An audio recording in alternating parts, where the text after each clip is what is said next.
Muhammad Hatta adalah proklamator kemerdekaan Indonesia bersama Soekarno dan menjadi wakil presiden pertama Republik Indonesia.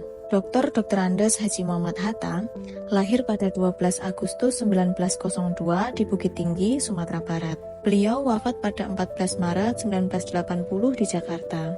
Sebagai negarawan, Hatta dikenal jujur, sederhana, dan konsisten pada prinsip. Ia mengundurkan diri sebagai wakil presiden pada 1950 karena perbedaan pandangan dengan Presiden Soekarno, tetapi tetap dihormati sebagai tokoh bangsa. Pemikirannya tentang demokrasi, kebangsaan, dan ekonomi kerakyatan sangat mempengaruhi arah pembangunan Indonesia. Bung Hatta dikenal sebagai Bapak Koperasi Indonesia.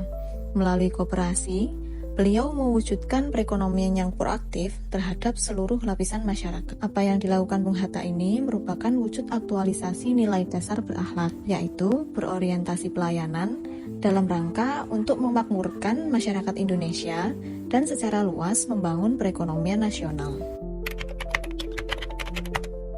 Salah satu kisah menyentuh dari Bung Hatta adalah keinginannya memiliki sepatu Belly, merek asal Swiss yang elegan. Saat menjabat wakil presiden, ia melihat iklan sepatu itu dan ingin membelinya. Namun, gajinya yang kecil membuatnya urung. Karena menjunjung tinggi integritas, ia tak mau memakai uang negara atau memanfaatkan jabatannya. Namun, hingga akhir hayat, sepatu itu tak pernah terbeli. Bukan karena tak mampu, tapi karena ia tak mau mengambil yang bukan haknya. Kisah ini menggambarkan betapa kuatnya nilai akuntabilitas dalam diri Bung Hatta. Beliau tak pernah memanfaatkan jabatan demi keuntungan pribadi. Sekecil apapun, tanggung jawab terhadap amanah negara ia pegang sepenuhnya. Dari sepatu Belly, ASN bisa mengambil pelajaran bahwa integritas adalah prinsip yang tak bisa ditawar, bahkan dalam hal sekecil apapun. Nilai kompeten melekat kuat dalam diri Bung Hatta, seorang pembelajar sejati yang tak pernah lelah mengasah diri. Sejak muda, ia menempuh pendidikan tinggi di Belanda dan memimpin Perhimpunan Indonesia, menunjukkan bahwa belajar bukan hanya soal teori, tapi juga aksi nyata menghadapi tantangan zaman. Tak berhenti pada dirinya sendiri, Bung Hatta juga menanamkan ilmu kepada generasi muda. Saat di pengasingan Banda Neira, ia mengangkat Des Alwi sebagai anak angkat dan mendidiknya dengan penuh perhatian. Ia percaya bahwa pendidikan adalah tanggung jawab setiap orang yang tahu untuk berbagi. Seperti pesannya, orang bekerja bukan karena disuruh tetapi karena tanggung jawab moral. Harmonis. Tiada yang meragukan kedekatan Muhammad Hatta dengan Islam. Ia lahir dalam keluarga pengusaha dan ulama. Latar belakang itu membuatnya mampu mengimbangi antara belajar pendidikan barat dan agama Islam. Hasilnya, Bung Hatta pun tumbuh menjadi sosok yang penuh toleransi. Ia mendukung penuh rasa ketuhanan yang Maha Esa sebagai awalan Pancasila. Artinya, Bung Hatta menghormati seluruh aliran agama yang ada di Indonesia tanpa terkecuali. Baginya, Indonesia bak terlalu besar hanya untuk satu agama saja.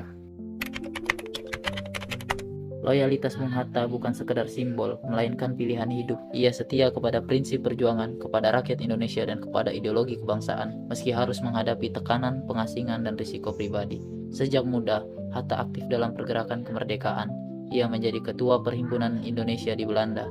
Bukti awal bahwa kesetiaannya kepada tanah air telah mengakar sejak dini. Ketika Belanda menawarkan kesempatan studi lanjutan dengan syarat meninggalkan perjuangan, Hatta menolak dengan tegas. Aku lebih suka melihat Indonesia merdeka daripada aku menjadi orang pandai yang tidak berguna bagi bangsaku. Adaptif. Waktu itu Hatta masuk dalam polemik tentang demokrasi barat dan demokrasi asli Indonesia. Pemantiknya adalah kecenderungan umum bahwa jika perjuangan untuk meraih kemerdekaan kelak berhasil, Indonesia harus memakai sistem demokrasi. Banyak yang setuju dengan ide tersebut, tetapi ada juga yang tidak setuju. Ada yang setuju asalkan memakai demokrasi asli Indonesia, bukan demokrasi barat. Bung Hatta menegaskan bahwa Indonesia tidak bisa serta-merta mengadopsi demokrasi barat secara utuh. Ia menekankan perlunya sistem yang disesuaikan dengan kultur bangsa, dan ini merupakan salah satu contoh bentuk adaptasi politik yang cermat. Kolaboratif dalam nilai berakhlak berarti membangun kerjasama yang sinergis. Muhammad Hatta adalah teladan nyata dalam menjalankan nilai ini sepanjang hidupnya, baik dalam perjuangan kemerdekaan maupun dalam masa awal pemerintahan Indonesia. Tahun 1946, Muhammad Hatta memimpin delegasi Indonesia dalam perundingan Linggarjati bersama tokoh nasional A.A. Maramis, Dr. Sudarsono, dan lain-lain, dan perwakilan asing dari Belanda, Australia, Amerika Serikat, dan Belgia. Ia berjuang agar kedaulatan Indonesia diakui oleh Belanda. Muhammad Hatta menunjukkan bahwa kolaborasi bukan sekedar bekerja sama, tetapi membangun kepercayaan, menjalin komunikasi, dan menjaga komitmen untuk kepentingan bersama. Bung Hatta bukan hanya proklamator, tapi panutan abadi bagi bangsa. Dari sepatu beli hingga meja diplomasi, ia menunjukkan bahwa integritas, kesederhanaan, dan kecintaan pada tanah air adalah kekuatan sejati seorang pemimpin. Mari teruskan teladan beliau dengan bekerja tulus, berpikir jernih, dan mengabdi tanpa pamrih untuk Indonesia yang lebih baik.